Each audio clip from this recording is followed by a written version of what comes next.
Black like me. Black like me. Black like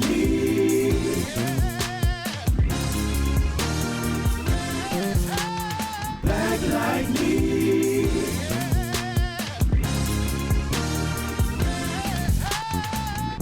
You're listening to Black Like Me with Dr. Alex G., a podcast that invites you to experience the world through the perspective of one black man, one conversation, one story, or even one rant at a time. Here's Dr. G.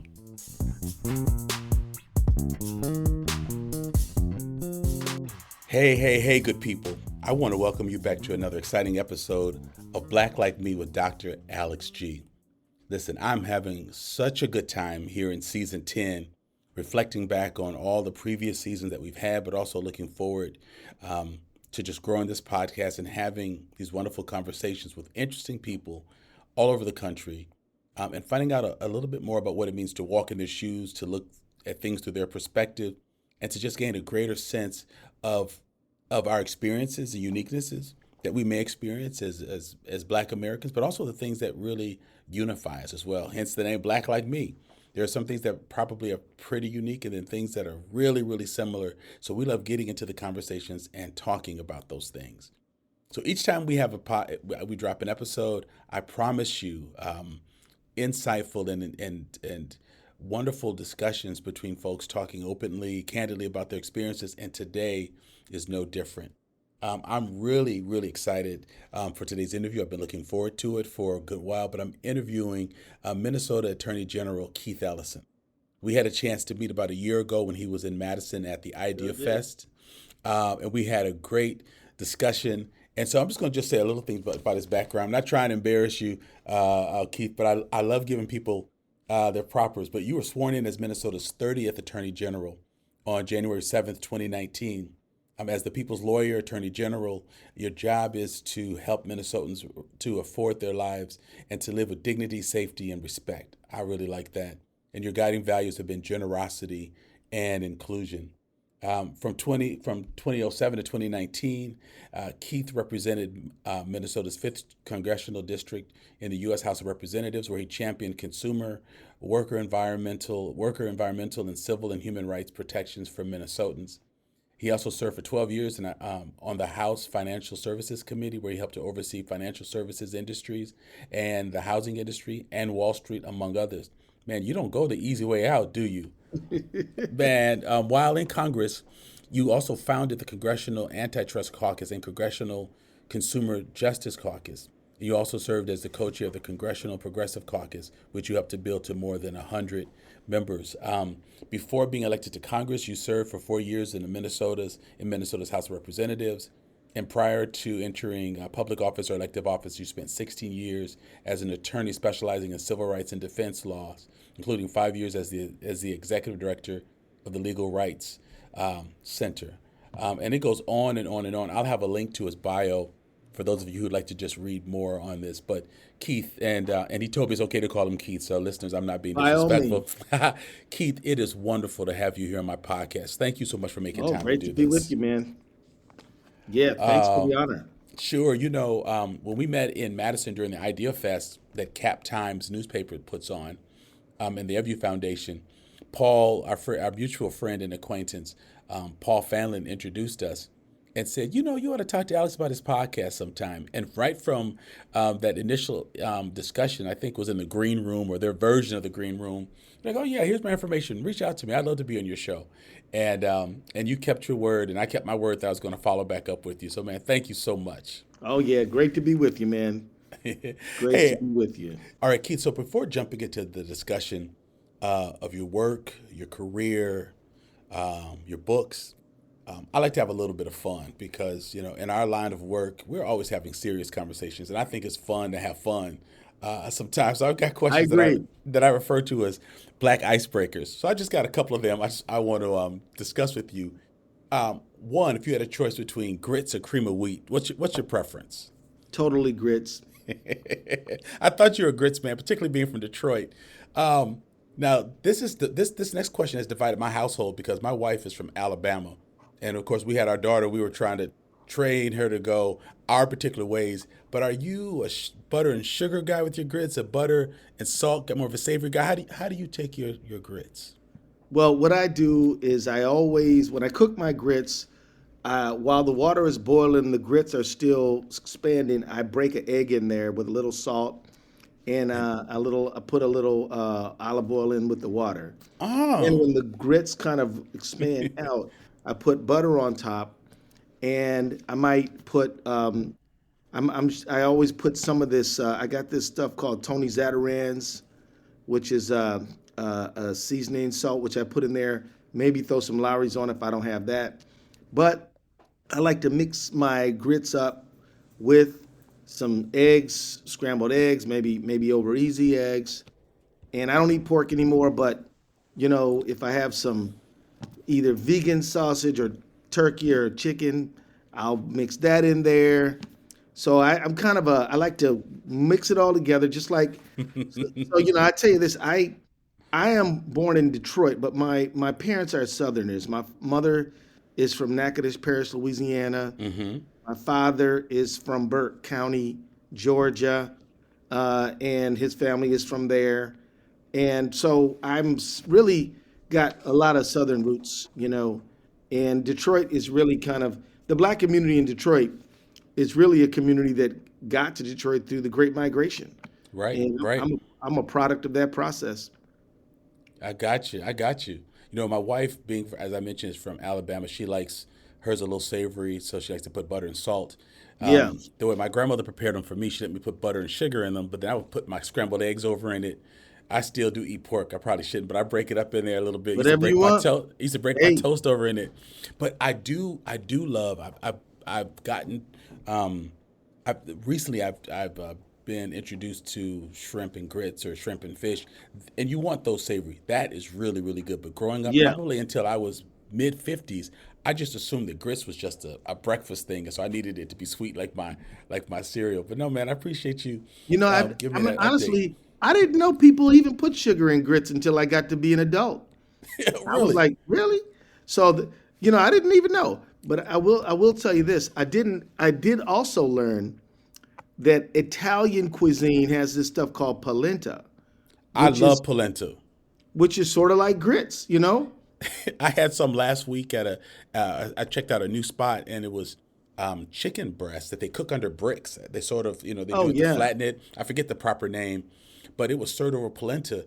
I had to get some extra polenta to go to accompany my carryout because it was excellent. And I actually thought for one of the first times, this has the consistency of grits. I'm a little bit more gracious now towards the salty and savory grit eater. So Well, I I'm got you. glad we're winning you over to our side. But it's interesting because a lot of food, particularly off the Louisiana table, and even in the southern Gulf area, I'm talking about like Mobile, the Alabama coast. A lot of it is some sort of a African, Native American, and even some Spanish mixture of foods, right? So Right. I don't know if you've ever noticed how similar jambalaya is to this dish that they serve in Spain, which it's almost exactly the same. Um, You're right. and there's always a reason that they're connected, and it's always some African, uh, Exactly. little Native American ingredients, and again, when I had the privilege of going to Spain one time, and we had some stuff in southern Spain, which was awesome, and I'm like, this is just like jambalaya. So I was wondering, is this stuff here sort of in some way similar, and there you go. Yes. Um, yeah, It's I think our food is an insight into to our history and where we lived and who we lived around yeah. and the way those cultures came together And what was there? and what You was know, there. Right. yeah, How do you take stuff off your shelves and make it work? yeah, it's Now true. you talked about your southern roots, so it makes me want to ask, did older folks in your community and your family, grandparents particularly, did they have a ritual when it was thundering and lightning and really storming outside, and things you needed to do to stay safe in their perspective? Well, you know what? It seems like to me that they would we would get in the basement, I know that, or we get into the center of the house, depending upon we lived. And I can tell you that, in the part of Louisiana that my mom's from, the Cane River does flood sometimes. And so I could tell you it was just sort of like safety stuff. Prayers, would go up, Oh yeah. that, but Did they cover windows? Like I talk to people Yeah. on here sometimes. Yeah. Like they would cover windows, or they would turn off the lights, get off the phone, no TV, sit Yeah. down and be still Wow. because the Lord's doing His work. Sure did, man. I was not at all aware, but those things did happen. I never really thought that, this was a ritual, but yeah, they would, cover the windows, get in the center of the house, make prayers, and ride it out. And that's kind of what. And some of those houses were really old, So I guess that might be. That's part of it. That's part of it, particularly covering windows and covering mirrors. I don't know what it was about mirrors, but I talked to a lot of guests about some of the older folks having those experiences. Yeah, yeah. Oh, sorry, brother. Forgive me. When I was trying to think of the name of that food I had in Spain, it's called paella. Oh, So, sure. so paella and jambalaya seem They're very similar. Yeah. Oh man, listen. When you travel down south, if you went back and forth to visit family, Yep. did you all have a custom, either during long car rides or Greyhound rides, of using shoe boxes and lining it with aluminum to keep to keep food warm? Did you have those Sure. kind of experiences when you would go on long car rides? I sure did. Yeah, absolutely. Isn't that how you're supposed to do it? I think before the insulated lunch boxes came out, that's what we Probably, yeah. did. But there would be like, and I remember they always contained fried chicken. Yeah. Oh, definitely, Fried definitely. chicken was in there, fruits, vegetables, maybe some fried potato wedges or something. Yes, Yeah. yes, all that stuff to make the ride go faster. Hey, my last icebreaker question, because I know you had talked about how during storms there's time of prayer and praise and stuff. So I didn't know if you had any experience like in Black church, as a kid growing up. I know one of your brothers is a minister, but did your family members? Do you remember seeing them hold up one finger like this when they would get up and walk in church? Was that a Southern thing or more of a Northern thing? But people hold up their index finger like if they had to go to the bathroom, they're inside church.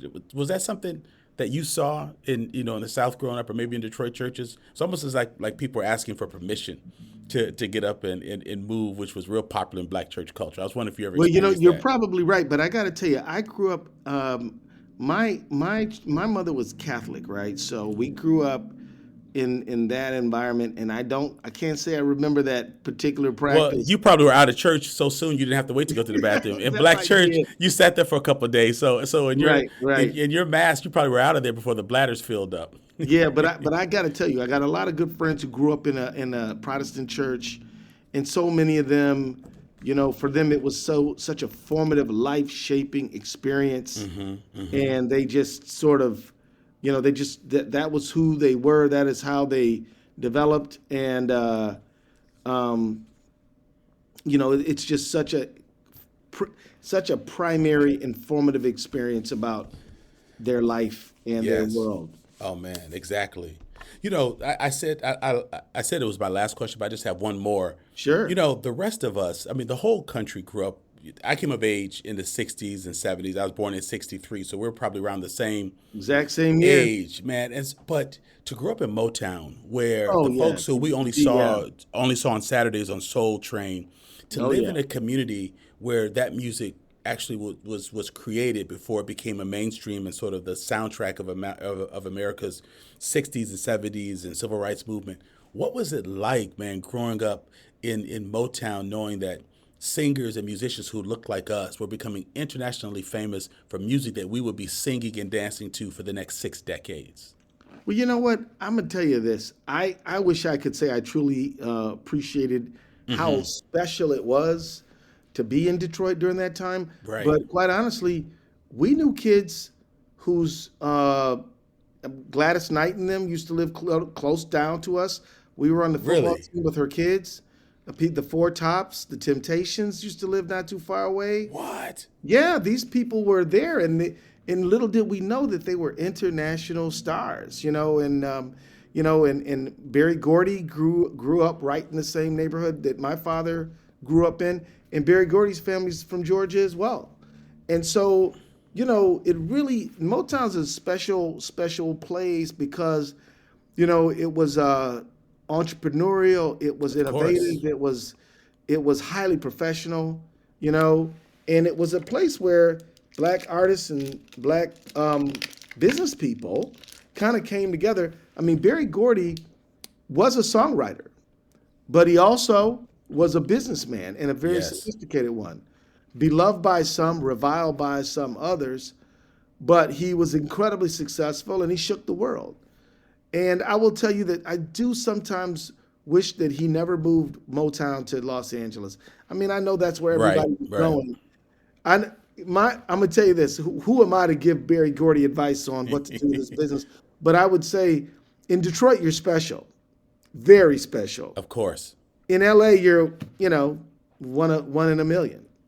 And so, in a way, we all kind of wish Motown was still there making records. But you can still go to Hit City right there on West Grand Boulevard and walk through where Marvin Gaye did his thing. Oh, by the way, my cousin bought the home that Marvin Gaye built, and she lives in that house today. Yeah, man, right there on Outer Drive. My cousin Cicely lives in that house, and it's a beautiful house, laid out so cool, man. And just to think that who walked through there, So quite honestly, yeah, man, Motown is very much a part of the earliest songs I ever committed to memory, were Motown songs. Temptations, Michael Jackson, Diana Ross. Oh my gosh, yes. So many others, and in songs. And so it really, Smokey Robinson, these kind of folks, right? Right. Just really recreated the world. And, before, they did. Yeah, before Motown, Black folks were making great music, but they weren't benefiting from it in a large numbers. Motown really was able to monetize Black music for the benefit of Black people. Oh, yes. And it was revolutionary in that way. They also had other, labels. They had something called Rare Earth, which was a sort of a white-oriented label, which, kind of was catering to that peace and love crowd. So they were really remarkable. And I'm gonna tell you, Barry Gordy was an amazing mind. And the film industry, things like The Wiz, Exactly. all these kind of great sort of the film industry that they pulled up, and great artists like Billy D. Williams, and it was just really kind of a very special. Definitely. I'll never forget when I was a kid, I went to go see Bingo Long Traveling All-Stars. You know what I mean? I don't know if you remember that movie, but we had great. No, I don't. We went to go Bingo Long Traveling All-Stars. We went to go see it at the Mercury Theater in Detroit. Heard of that? Yeah, and it was a blast. You know what I mean? And what we didn't know at the time is that it was sort of telling our people's story, and it's very important that all people will have their story told. But there was other films that you did see, like Sparkle, The Wiz. You probably saw Mahogany. Oh, you definitely. probably saw Lady Sings the Blues. Sounder. Oh yeah, you saw him, man. You saw Cooley High. You probably saw a number of these films that a lot of folks may they remember them from their childhood, but these films were literally documenting the African American experience. And if you go to Nigeria or Nairobi, or you go to Cape Town or Johannesburg, or you go to France or you go to London, they were watching these films too. Yes, they were. Anyways, this was the world's introduction to African American art form. Exactly. And in many ways, when America was denying the humanity of African American people, the world was rejoicing in it. They loved the music, they loved the athletic ability, they loved the film, they loved the overcoming. People faced with 250 years of slavery and 100 years of Jim Crow, not beaten, not bowed, singing and inspiring the world, and that's a special thing. Sure. You sounds like you're paraphrasing the Invictus poem, man. I love that. I love it. Hey man, it's our story. It's our story, man. Yeah, Hey, I mean that's the story. If Keith, anybody this- came from Mars and said, "Tell me about the black people of America," we would have to tell them we were dragged from multiple tribes to a land, a new world where we were cut off from everything, but we still didn't lose everything. We figured out a way to remember God. We infused the religion that was available to us with our own spirit, remembering that the first place, I mean, even as a Muslim, I have to acknowledge the first place that Christianity was practiced was in Africa, in Ethiopia. And when the Muslims were chased out of their own home and had to run across the Red Sea, they were met by a Christian king who gave them refuge. And so this is the reality. And so nobody can ever say that Christianity is a slave religion or foreign to black people. The first Christian nation was in Africa, and Islam, fundamental in African presence there. So if you ever want to study, if you want to know who the people of the African American people, the black people of America were, Right. You can read these films, you can listen to this music, and you can get a little bit of a taste of our story and our culture. Yeah, man. Well, I appreciate that. One thing that stands out, this is just more of an observation, not necessarily a question, is that growing up in Detroit is a very black experience. But then for Yeah. you to build your career in Minnesota and still have a focus on inclusion, some people who have had the type of upbringing that you have wanted to maintain that sense of blackness or black identity, but yet you're driven to really focus on inclusion. And I just think that's a very interesting bridging within your work, because a lot of folks who are from Detroit would not want to end up in Minnesota. So not so much a question, but just an arc of the development of your characters. I follow your work. It's just very insightful that's your passion, and I appreciate that. Well, here's the thing, man. I grew up in a town with Coleman Young, the black mayor. I grew up in a town with I'm a very fortunate kid, man. My dad and my mom were married until the day that they died. And Wow. my father died this year, 2024, and my mother died in 2020, and they were married when my mom passed away. So me and my four brothers, I don't have any sisters. I got four brothers, five Sure. boys. All of us grew up in the city of Detroit, and we had two black parents who were on our backside about studying and doing the right thing, and we had a black mayor, a black police chief. So I didn't grow up in an environment where my reality was somehow black people were less. Right, I grew right. up in a reality where my mom had black arts pictures around the house, where we had black people achieving great things. And I actually know some African Americans who said, well, look, all I saw was pimps and pushers, and I didn't know my dad and all that. I'm like, yeah, man, I'm sorry that you had to go through that, because your concept of what it means to be black is probably different from my concept of what it means to be black. Very different. My concept of being black is being excellent, overcoming the odds, knowing that you have to compete in a world that, though you are brilliant, may not accept it because it comes from you. And so I didn't experience deficit reality. I experienced abundance. And so my attitude is, I can go anywhere I want, I can do anything I want, I can be anything I want, and it's all a matter of how hard I'm willing to work. That's my psychology. And I, so, I love it. You know, yeah, because in a way, it answers what was going to be my next question. Besides your undergraduate work, your work experiences in law school, what has yep. shaped you for the kind of work that you've done? And you just explained it. Your family and those images of self that helped you to understand who you were in your context in the world, without thinking anything pejoratively about what it means to be black or black in America. So you just answered that question well, man. I appreciate it. Yeah, man, I was never raised to think that there was something I wasn't capable of because I'm black or something I'm not supposed to be able to do because I'm black. I mean, my father said to me, look at that. See that Marian Anderson right there? See that Leontine Price right there? Them women are singing opera music and they're the best at it.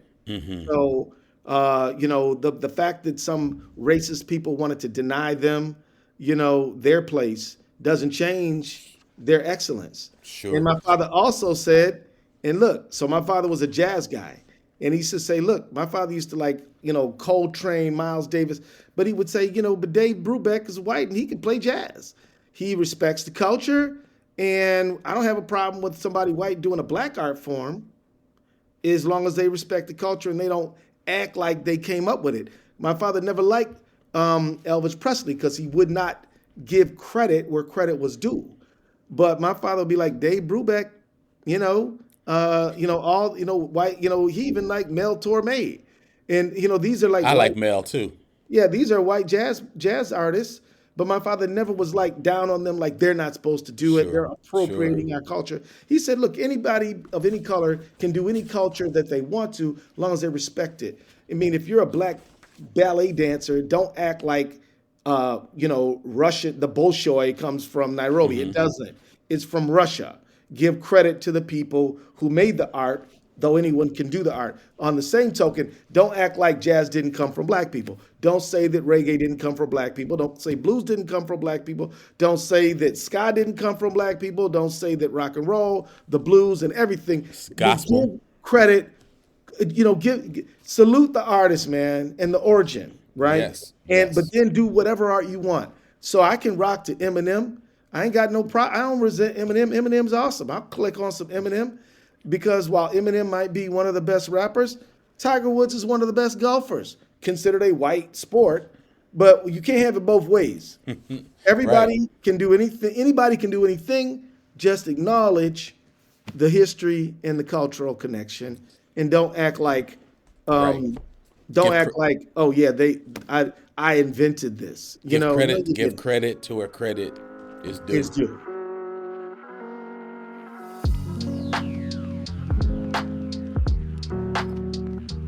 Hey, good people. You're hearing this message from me because you're enjoying a Black Like Me podcast episode.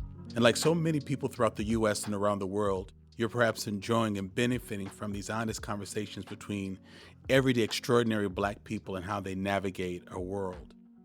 It actually takes a lot of work and creativity to produce an amazing podcast episode for your personal and professional enrichment and enjoyment. But you can help lighten the load by pausing for a moment and considering the benefit of this podcast to you, and then clicking on the Patreon link in the show notes to become a supporter of the podcast. Listeners make this show enjoyable, but it's supporters that make it possible. For as little as $2 a month, you can help make this award-winning podcast even better. So take a moment and think about what this podcast means to you, how you respect it and how you look forward to it and how it gives you great insights. Click that link and support at a level that's commensurate with your benefit. Contrary to popular belief, podcasts are far from free and their impact is far more than merely nominal. So I invite you to take a moment, join with me in making this podcast even more powerful, even more polished, and even more popular. We want to take these conversations around the world, and you can be a part of that. Click the links now. Thank you for that insight. As I read Break the Wheel. Thank you for reading it. No, man. Well, I appreciate you being in Madison talking about it, so that you put it on my radar. But I tell you what, one of the things that really drew me in, and it's probably why you did this early on in the book, is we don't typically get to see what's happening in the heart of an attorney general as they're watching news in real time. And so you're talking about what's going on. You wake your wife up. You say, look at what's happening. But you also talk about, all the deaths that's happening around Minnesota. You got, Philando Castile. You got Jamar Clark. Like all of these things are happening in the north, like about as north as you can get in a major metropolitan area. But one of the things you said was, I didn't know this officer, but I recognized something in him. Yeah. That just kind of hit me. Talk to me a little bit about that, because in that we also noticed this wheel that you're saying that needs to be broken. But what did you see in that officer that made you say, okay, I don't know him or his story, so I can't judge him, but I've seen him. There's something in him that I see. Talk to me just briefly about that. Then I got some other questions I'd love to run by you. What I saw in Derek Chauvin's eyes and in his entire demeanor is sort of a routinized brutality, a dismissive attitude. People ask me if Chauvin was a racist or if this was a hate crime. And I told them we didn't have any evidence that he had racial bias in the front of his mind, because he didn't drop any N-bombs or anything like that. Sure. But just the idea that I am in charge and you're not, and I'm not going to administer even first aid to this person because you told me to, and I don't do what you tell me to do. I'm not going to do the right thing. I'm not even going to save a person's life because I am the boss around here. That arrogance, that pride, and I don't mean good pride. I mean the bad pride, the 7 deadly sins pride, egotism, superiority attitude. That is what I recognized in him. Wow. Yeah. And at that point, you didn't even know that Governor Walz was going to ask you to take the case, but just your visceral reaction to that was really touching, because it also shows the humanity of Attorney General. Sometimes we just think of them as being all about business, all about politics, and so that piece was powerful. Another thing that you stated was that the Chauvin case and getting the conviction didn't break the wheel. There's so much more that needs to be done. But the blue wall, had finally been broken. And I think when we don't break the wheel, we diminish the other benefits that come with the win. So talk to me about the significance of the blue wall finally broken, even though the wheel hadn't been broken. Well, some good things happened. I mean, we saw some legislative action. In Minnesota, we have something called the Police Officer Standards and Training Board. And in the past, all they really did is, make sure that officers had their field training credits. They got to do a certain number every year, and they made sure that they just met the basic requirements. And if they did, they could maintain their license to be a police officer. Now, the Post Board is empowered to actually take a license away from somebody who falls below the standards of professionalism, right? So it used to be that you had to get a felony conviction before you would lose your license as a police officer. Now it's like behavior, unbecoming behavior that diminishes the image of policing. And in that way, policing is getting a lot more like every other profession. I mean, if you're a cosmetologist or a lawyer or a doctor or a nurse or a teacher, you can lose your license without getting a felony conviction. Now, as a police officer, you're in the same boat. And that's a good thing.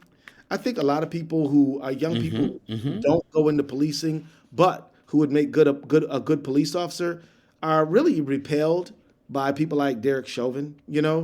It's hard. I think that policing as an institution has to recognize that that Derek Chauvin set them back in terms of recruiting. Right. People don't want to be associated with that. I mean, I know a lot of officers who joined the force because they wanted to help people. They had a protective impulse and they wanted to be there to help people in their toughest moments. But when Derek Chauvin looks just like a racist bully, even if he didn't say or do anything overtly racist, it repels people. It makes talented young people of all colors be like, I don't want to be associated with that. So we were able to make moves in that to get more to lift up standards. We're able to ban chokeholds. We were able to bring action about no-knock warrants. You may recall Breonna Taylor was killed in a no-knock warrant. Oh, definitely. I remember. Yeah, and no-knock warrants are not even safe for police, really. I mean, Right. well, let me tell you, in St. Paul, they have not done a no-knock warrant since around, I think it's around 2016. They can use dogs. They can call people out. They can use even robots to go in. But in Minneapolis, they were like, we want to do this raid. So, that's how a guy named Amir Locke got killed by a police officer because, actually they had a warrant to do a no-knock warrant. Minneapolis insisted that they get a warrant to do the no-knock. And as a result, you have the officers storming in an apartment at 6:48 in the morning. We don't have any evidence that Amir Locke ever knew who those officers were. Right.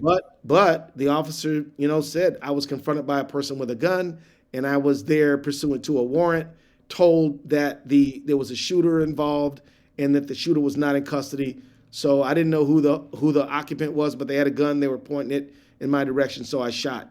And so we weren't able to charge that case out because of Graham versus Connor. But I can't blame Amir Locke. He didn't do anything he committed no crime. He was standing his ground. He was well, absolutely. Actually, he was laying down. Right. And he was not violating any law. He was in a home legally in possession of a gun. And yet what it means is that if you're a homeowner and somebody grants a no-knock warrant at your house, you think it's an intruder. Exactly. You move to defend yourself, and the police officer kills you, then you're just dead, and there's very little recourse to do anything about it. So this is why no-knock warrants are bad policy, right? Because you can be dead having done nothing wrong at all. And as you said, it puts the officers at risk too, because and it does. If he just had a split, if he just had just a slight jump on him, had it been earlier and were he not in bed, that would have ended up differently. Probably more than one person dying. Well, what if Amir Locke, like you said, got the jump on him, heard somebody busted in the house, thought it was a home invasion, and then started shooting? The officer could have been shot. So it's a bad policy. Right. And and it was unnecessary, and there was no reason for them to believe that if they just called the house, they could have just called and been like, come out, police are out here. There was no reason why that no-knock warrant had to issue. Keith, you've had a chance to work with Ben Crump in the past, but I'm curious. He talked about wanting to push for the passage of this new law, this George Floyd Justice and Policing Act, in wake of Sonia Massey's death and her murder. I'm just curious, what happened inside you personally? If we could get you to step away from being the AG, which is tough, what happened to you personally? Like after all the news coverage, after everything that you've done, Crump has done, the community has done, people have rallied, people have marched, and then this happens again. Just give me just a little insight into what happened to your soul when you watched that video of Sonia Massey. What struck me really is that as soon as she answered the door and they looked around to see if there was an intruder, they could have left. In fact, the other officer wanted to leave. Right. So here she is in a robe. He says, I want to come into your house. He starts checking her ID, although she's not a suspect for anything. In fact, she's the homeowner, and he knows that because she came out of the house. So he comes into her home uninvited. He could have just stayed at her door. And then tells her to turn off the water. She does so. She says, I rebuke you in the name of Jesus. And there's something about those religious words that made him lose his mind. And he murdered her. I rebuke you in the name of Jesus. Bam, bam, bam, bam.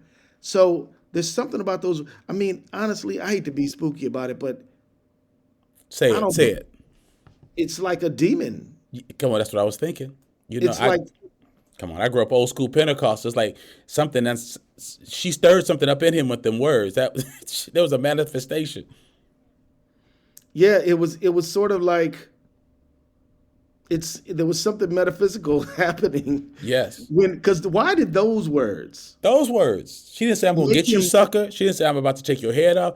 She rebukes him. And then I read one of his accounts where he said she was about to absolve him or like use that boiling water as holy water and pour it on him. But somehow he was supposedly afraid for his life because she was going to, adjure something to come out of him by scalding him. But something about what she said got to that man that day. Well, she didn't even throw the pot at him. Right, she didn't. She just rebuked him. But he was saying what he thought she was going to do. He was thinking she was going to throw it on him. But what evidence was that? But as a trained officer, you can't shoot somebody because you think they might do something. Or can you? Well, okay. I get what you're saying. I'm just being, for the sake of the listeners, I'm saying Right. you're absolutely right. He went against his training. For the sake of the listeners, there's something that people do, and there's something that the law allows, what the law allows. In my view, he clearly violated the law because he used deadly force against her when there was no threat of deadly force against him or anyone else. Right. Also, he's just so there you go. I mean, he used deadly force in a situation where he was legally not authorized to do so. You have to see a weapon. You have to see the person has to be in proximity. The law uses the term reasonable. You got to use reasonable force. The police officer is entitled to use reasonable force to prevent a crime or force against himself or someone else. Actually, an officer is not even allowed to shoot somebody who's running away, even if he knows they committed a crime. But this officer shot this woman in the face. Because he says because she had a pot of water, which would have been on the stove if he hadn't told her to move it. And so what dish does a black woman cook in the kitchen that doesn't begin with a pot of water? It's grits or greens or beans, or it starts with the water. So the most basic cooking staple is now a threat. Yeah. So I think this guy must. And here's the other thing: if the George Floyd Justice and Policing Act were passed into law, it's quite possible that this guy would not be a police officer in a position to murder Sonia Massey, because the George Floyd Justice and Policing Act set up a registration system to stop bad officers from going from one office to another. And this guy had bombed out of other departments. Yes. And so the one thing I'd say to our police union friends is I do challenge them to say, why is it that when doctors fall below the standard of other doctors, the doctors say, get out of here? Right. When lawyers fall below the standard of other lawyers, they say, nope, you are a radio journalist. If you found that a journalist was lying about something, journalists like yourself would be like, you can't be amongst us. Right. And I remember that you may recall there was a journalist named Janet Cook who made up a story about a child heroin addict, and the journalist rebuked her and said, you can't be with us because that's not what we do. But still in America today, there's 18,000 police departments, and bad conduct it's like, this is our brother and we're going to stick up for him. I'm like, he's not your brother. He's ruining your reputation. Right. He's abusing his authority. People want to love the cops. They do. I'm talking about African-American people. Right. Are not anti-police. They're anti-bad police. Right? Right. People who I represent, if I went to a black community in Minnesota and said, yeah, we hate the police, I would have 10 people saying, wait a minute now, honey. Right. But at the same time, I said, well, what about what happened to George Floyd? They say, yeah, prosecute him. But what I'm asking the policing as a profession to say, adopt high standards. Don't let people be amongst you who don't live up to the badge that you live up to. Right. That's all we're asking for. That's right.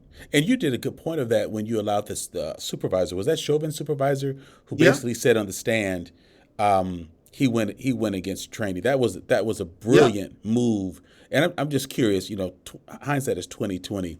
But when you got that supervisor, that officer in the stand, did you think to yourself, okay, it's a wrap?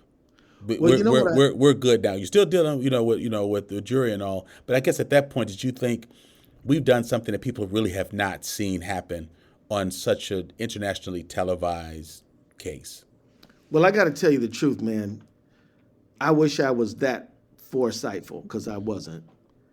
The real truth is, the real gut bucket, down dirty truth is that I didn't know we were going to win until the judge read the verdict for me, and I wasn't sure then. I'd say, did he just say guilty? Right. Because I had Did just I hear seen that so right? many.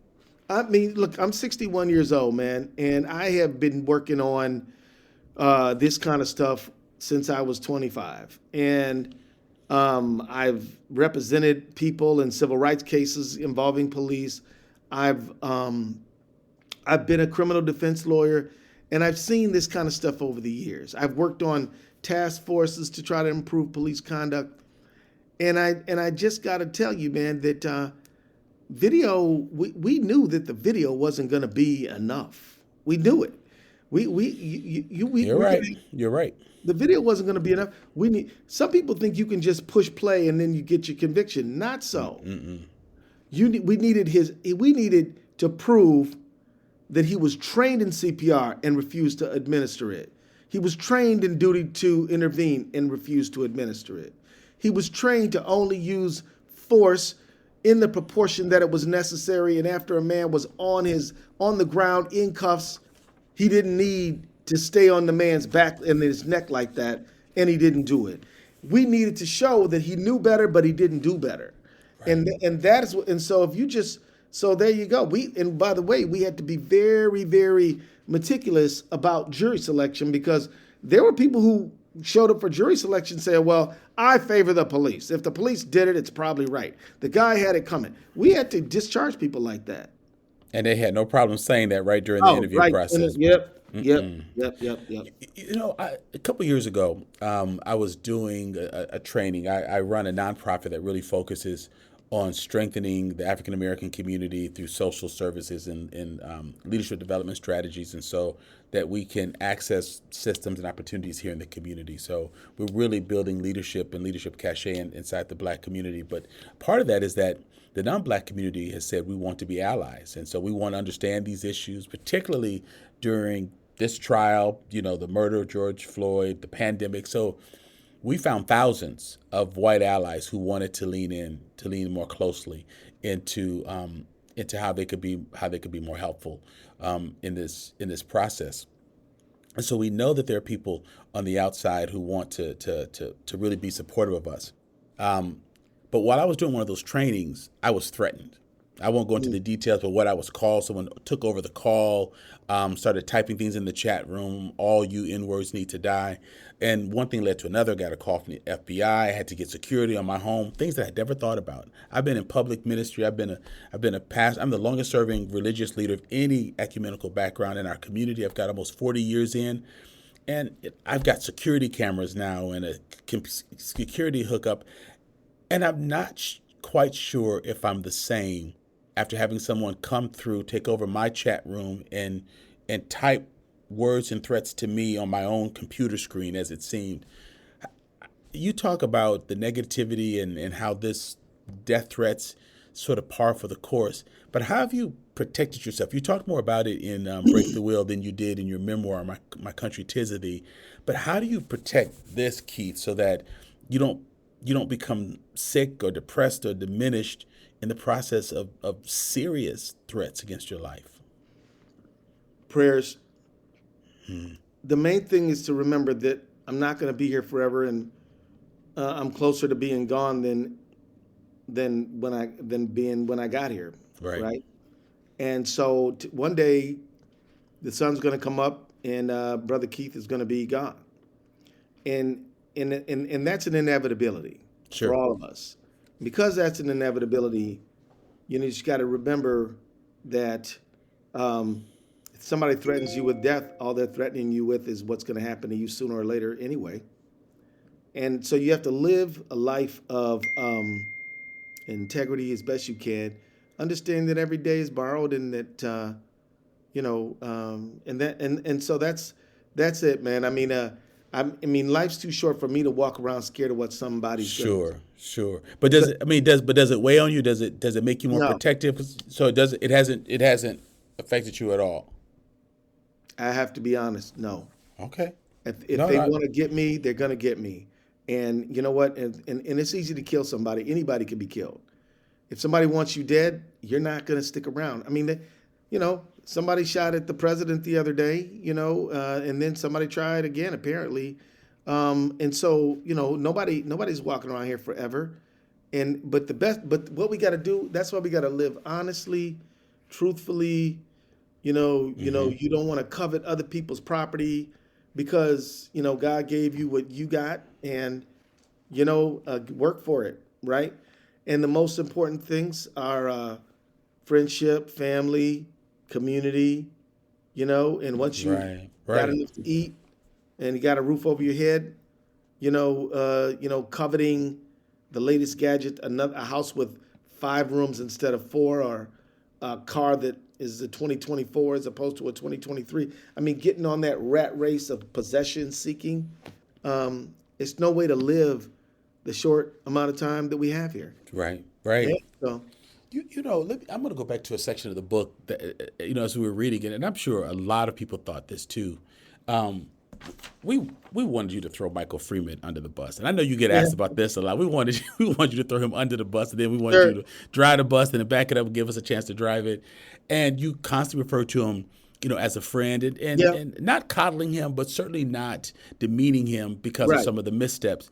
Is that attributed to faith? Your faith, like how does that play out? Because you've given him a lot of grace. So how do you approach that with him? So here's the thing. All of us are flawed and all of us make mistakes. Right. The question is, how do we get what we got to get? Here's the thing. I knew that we had to get. I knew that we had to put on a good case and to gain a conviction. Mm-hmm. And I knew the trials cost money.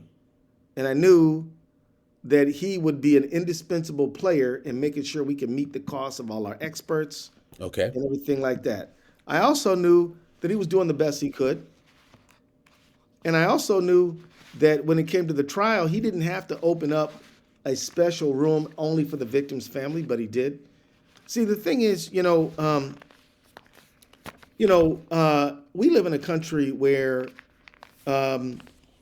prosecutors are brought up a certain way, police are brought up a certain way, and to fault somebody because of how they were trained in their basic presuppositions isn't helping us, especially when their intention is to be helpful, right? Mm-hmm. So I believe that Michael Freeman is a good man. I believe that he wanted to do the right thing. I believe that his intentions were right.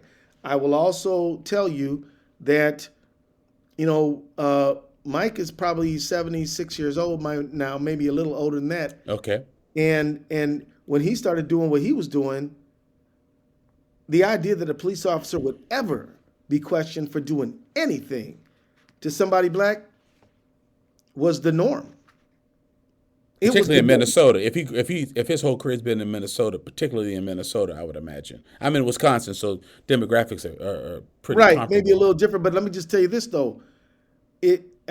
Certainly Malcolm X used to say, if you're south of the Canadian border, you're down south, right? Right. And so, look, policing. There's no major city where there has not been a major civil unrest because of officer-involved deaths of civilians in custody, usually black ones, right? Mm-hmm. There's no major city. Detroit. I grew up. When I was 3, 4, 5 years old, Detroit had riots sparked by situation between police and community. Miami, New York, Los Angeles. You and I were young men when Rodney King. Sure. But not just, but like all over the place. I mean, like there's literally no city that has escaped this. So the thing was, because here's the thing, we went back. Let's go back to white supremacy for a minute. Okay. So we live in America. 200 years of slavery, 250 years of slavery, 250 years of slavery, 100 years of Jim Crow. So I talked about why policing is a little different from every other profession. Every other profession wants to get the bad actors out of the profession. Policing's acts more like a fraternity where no matter how bad they act, they're going to keep those people in. Right. So they kind of have that. Why are they like that? Well, the reason why is because America from top to bottom had we had white supremacy. Right. I mean, from top to bottom, we had racial covenants in housing. Right. We had racism and discrimination in education. That's what Brown versus Board was all about. We have racism in transportation. You had to sit on the back of the bus. That was Plessy versus Ferguson. You had the whole institute. You couldn't work in federal employment after 2003 because the president said black people carry disease. You had lynch law. You couldn't pass a lynch law until a few years ago. We had, you had all of these institutions shot through with white supremacy. And if a black person somehow made it out of the racially segregated neighborhood, somehow out of racially segregated education, somehow made it out of racially segregated healthcare, somehow made it out through all that, then the police were going to make sure that if you showed up on the wrong side of town, they're going to show you back to the right side of town, and they're going to give you a little something extra to remind you, don't get lost in the white neighborhood again, unless you're a lawnskeeper or a domestic servant. Right. That's our country. Our country has been slavery or Jim Crow up until about 1968, because that is when the Fair Housing Law was passed, and that erased the last vestige of Jim Crow segregation. So our country, so you and I, friend, were born in American apartheid. Oh, sure. We were born in American apartheid. Now, we didn't grow up into it, but okay, so it's now it's illegal to engage in overt racial discrimination. But people engage in covert racial discrimination all the time. And we're pretty new at it. And our country's still not ready, still not over it. Because what is Trumpism all about? Every time he says the Haitians are eating the cats and the dogs, he says all the cities. He got up there the other day and said Detroit, Chicago, Philadelphia, and some other black majority city were unfair. And his whole movement, the people who support him are backing him, even though he is a felon, even though he's a serial philanderer, even though he paid money to a porn star to not talk about his affair. Why do they keep backing him? Because of status anxiety. What's another word for status anxiety? We used to control everything, and we're mad because one of you people became president, and now another one is about to be president again, and we feel like if 100% of everything doesn't privilege and advantage me, then it's unfair. That's why they want to go back and make America great, because they feel like those periods of time was when it was great. That's what it's all about. So where do police fit in?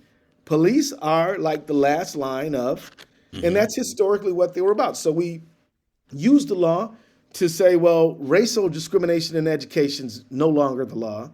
Racial discrimination in housing is not the law. Racial discrimination in employment is not the law. But what we never really did is had a reform movement with policing to say that everybody has, that we never really said, okay, the criminal justice system has to be fair too, right? We never really went through that system. We never really went through that. We're going through that change now, right? And, the 13th Amendment, we all know, had a loophole, Right. And so, I go through that long-winded dialogue, not to really assign blame or try to guilt anyone or make anyone feel bad, but to just sort of help people understand that, we're still trying to overcome Jim Crow. We're dealing with vestiges of it, and some people want to return us there, which is why they were waving Confederate flags on January 6th. Why some people wearing T-shirts saying Camp Auschwitz. What is Auschwitz? It's a place where Jewish people were burned and murdered in the Holocaust. So so I'm not calling everybody in the Trump MAGA movement a racist. I am saying that this movement is embedded in some sort of a anxiety around loss of status. Sure. And it's not just race, it's also sex. Right. So let me ask you this, Keith.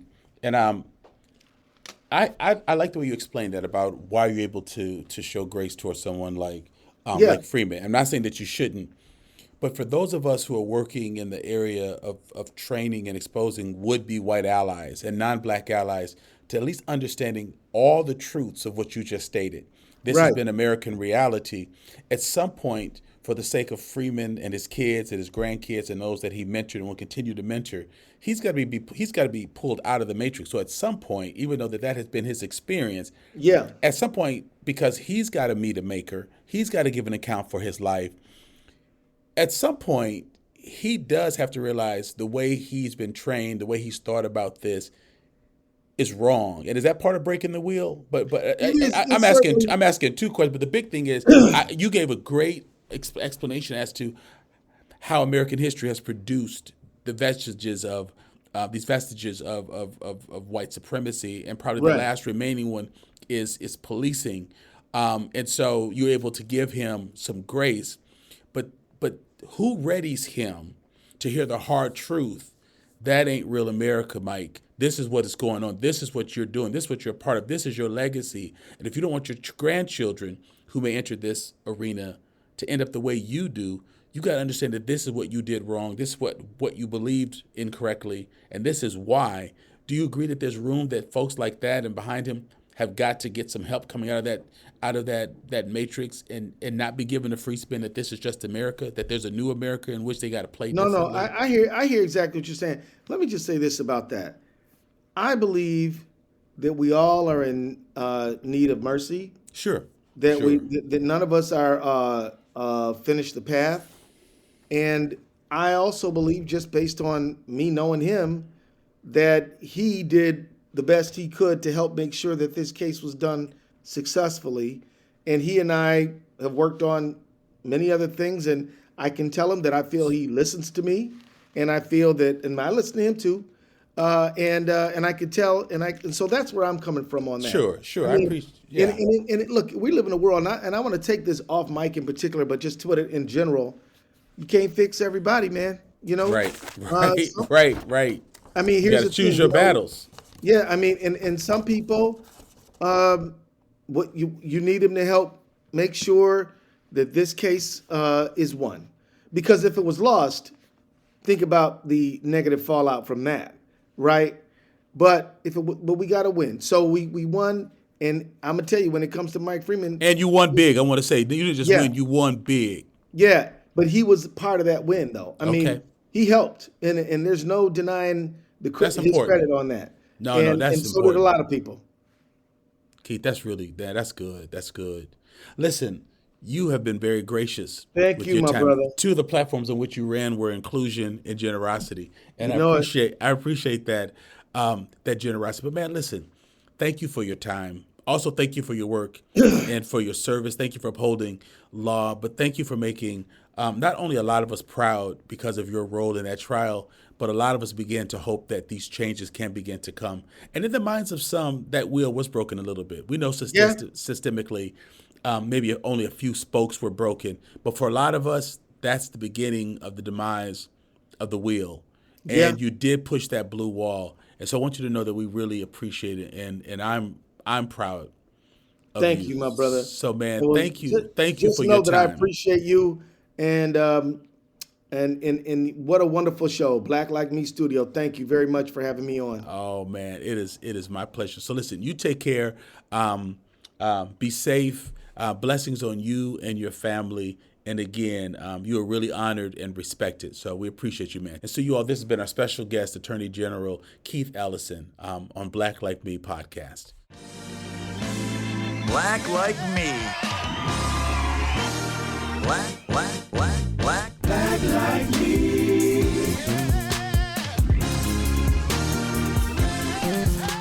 I want to thank you for taking time to listen to this episode of Black Like Me podcast with Dr. Alex G. If you like that opening track of our theme song, you can show your appreciation to Corey Saffold, who created that and produced it, and Marcus Fleming, my cousin, who's on vocals. I also want to say that this podcast was started with the generous support of the Human Family Unity Foundation, and so we always want to stop and thank them for that. For the many patrons who support us through our Patreon page, thank you, thank you, thank you. You don't just listen, but you support, you lean in, and you help this podcast to be what it is. And then I need to thank you, the listeners, who make a point of downloading this, listening to it, and sharing it. Without all of you, this podcast would not be what it is and what it's becoming. Thank you so much.